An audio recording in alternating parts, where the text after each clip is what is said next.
You are going to die. I don't know when. You don't know when. Nobody warned you that the clock started the moment you were born. Not when you get sick, not when someone you love dies, not when you finally slow down enough to feel it. The moment you took your first breath, the counting began. Solomon knew this. He sat with it. He turned it over in his hands like a stone for decades. And what he wrote in Ecclesiastes chapter 9 is not a meditation on death. It is a confrontation with the way you are living right now. This chapter will not comfort you quickly, but if you stay with it, it might be the most useful thing you hear this year. Solomon opens chapter 9 without a warm-up. The righteous and the wise in their works are in the hand of God. Ecclesiastes 9:1. That word hand is not incidental. In Hebrew thought, the hand of God is not passive. It is active, intentional, present. Everything you have done in obedience, every sacrifice nobody witnessed, every prayer you prayed when you were not sure anyone was listening, Solomon says all of it is held. Not lost, not irrelevant, held.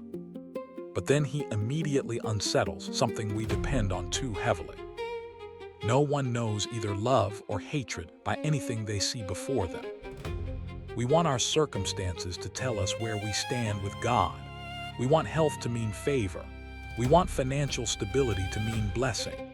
We want suffering to mean something is wrong spiritually. Solomon says, stop reading it that way, because the righteous suffer, the faithful go broke, the wicked live long and comfortable lives. If your theology depends on your circumstances confirming God's approval, you are building on ground that will shift underneath you. The circumstances lie, the hand of God does not. This is not a minor theological point. This is the load-bearing wall of the entire chapter. You cannot interpret what follows without it. If this is landing differently than you expected, subscribe and hit the bell. We go verse by verse here. We do not cut the hard parts out, and we are only at verse 1. Now Solomon says the thing that polite, religious conversation usually avoids. One event happens to the righteous and the wicked, to the good, the clean, and the unclean. As is the good, so is the sinner. Ecclesiastes 9:2-3. One event, the preacher and the criminal, the woman who gave her whole life to her church, the man who never thought about God once. Same event, same end. The ground does not distinguish. And Solomon, unusually, calls this evil. That word deserves attention. Why evil? Death is natural, isn't it? Biologically, yes, but Solomon is not writing biology. He is writing from the perspective of what humanity was made for, and death was not it. Ecclesiastes 3:11 says God has put eternity into the heart of man. There is something in every human being that refuses to accept its own ending as normal. That refusal is not denial. It is a theological instinct. We grieve death because we were not designed for it. The wrongness we feel is accurate. But look at what Solomon says humanity does with that feeling. The heart of the sons of men is full of evil. Madness is in their hearts while they live. Ecclesiastes 9:3. Madness. And here is where I want to be precise, because this word gets spiritualized into something too small. The madness Solomon is describing is not immorality. It is distraction as a coping mechanism. It is the compulsive busyness, the endless consumption, the back-to-back scheduling that leaves no room for the kind of silence where real questions surface. The madness is living as if you have unlimited time, not because you believe it, but because sitting with the alternative is too uncomfortable. That is not a medieval problem. That is Tuesday. Then Solomon draws the most important line in the chapter. For the living know that they will die, but the dead know nothing, and they have no more reward, for the memory of them is forgotten. Ecclesiastes 9:5. There is a phrase I keep returning to. Your case is still open. The dead have no more choices to make, no repentance available, no relationship to repair, no direction to change. Whatever trajectory their life was on when it ended, that is the trajectory it ended on. But you are still here. which means you still have the one thing the dead no longer have, the possibility of a different tomorrow. And Solomon does not respond to this with a gentle suggestion. He responds with feasts. Let your garments always be white and let your head lack no oil.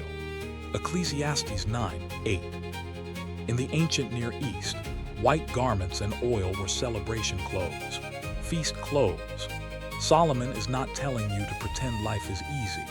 He is telling you that the proper response to being alive, given everything you know about what's coming, is to actually inhabit your life, to eat your food with intention, to love your spouse not as a background figure in your daily routine, but as the specific, irreplaceable person you chose.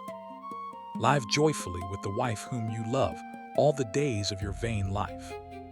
All the days, not the good days, not the days you feel connected, the hard days too, the days when the marriage feels more like a logistical partnership than a covenant. Those days are included, because Solomon understands something modern romanticism does not. Love is not sustained by feeling. It is sustained by decision, repeated under all conditions. Then he says this, and I want you to hear the weight in it. Whatever your hand finds to do it with all your might. For there is no work or device or knowledge or wisdom in the grave where you are going. Where you are going, not possibly, not eventually, where you are going. This is not morbid. This is clarifying. The question has never been whether you will die. The question is what kind of person you will be in the time that remains.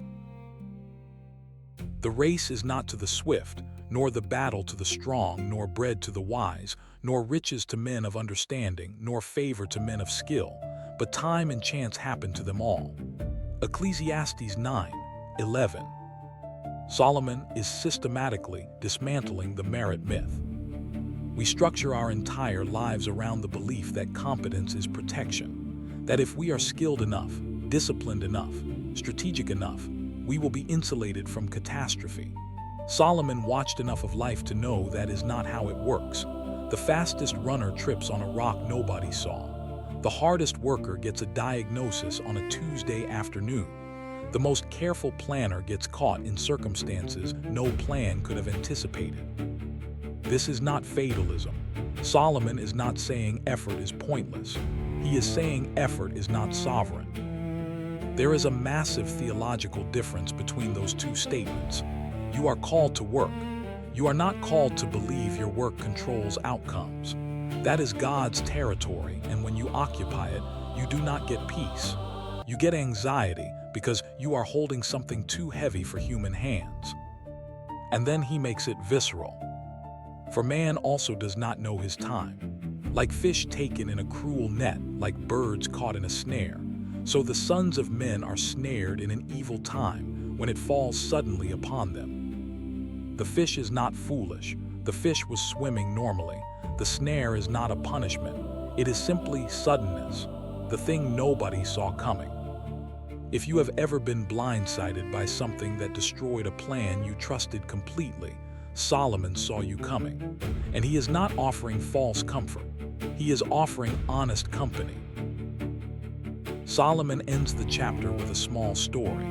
A little city, a great king with a powerful army bearing down on it, and a poor, wise man, nobody significant, who saves the entire city through his wisdom.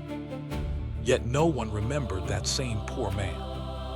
He saved them, and they forgot him before the story was over. I think Solomon puts this story here deliberately. After everything he has said about death and urgency and doing your work with all your might, because he knows the question underneath all of it. Does any of it matter if nobody remembers? And his answer is not a pep talk. His answer is the verse he already gave you at the beginning of the chapter. The righteous and the wise in their works are in the hand of God.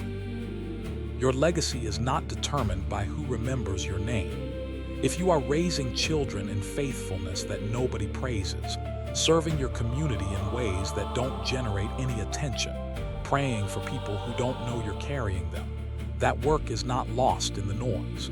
It is held. The quiet faithfulness that the world overlooks is exactly what God does not. Before we close, I want to know what verse in Ecclesiastes 9 landed hardest for you today. Drop it in the comments. I read every one of them. And if you want to go through this entire book, the full Ecclesiastes series is linked in the description. Start from the beginning. This is not a book you want to drop into the middle of. Ecclesiastes 9 is not a chapter about despair. It is a chapter about urgency. And there is a difference that changes everything. Despair says nothing matters. Urgency says everything matters, and you are running out of time to treat it like it does. Solomon has put the question plainly. You know you are dying. You cannot stop it. The only variable is what you do with what is still in front of you. The people you love are still in the room. The work you were made to do is still unfinished. The God who is holding your life in his hand is not waiting for a better moment. The vapor is still in the air. God bless you. I'll see you in the next one.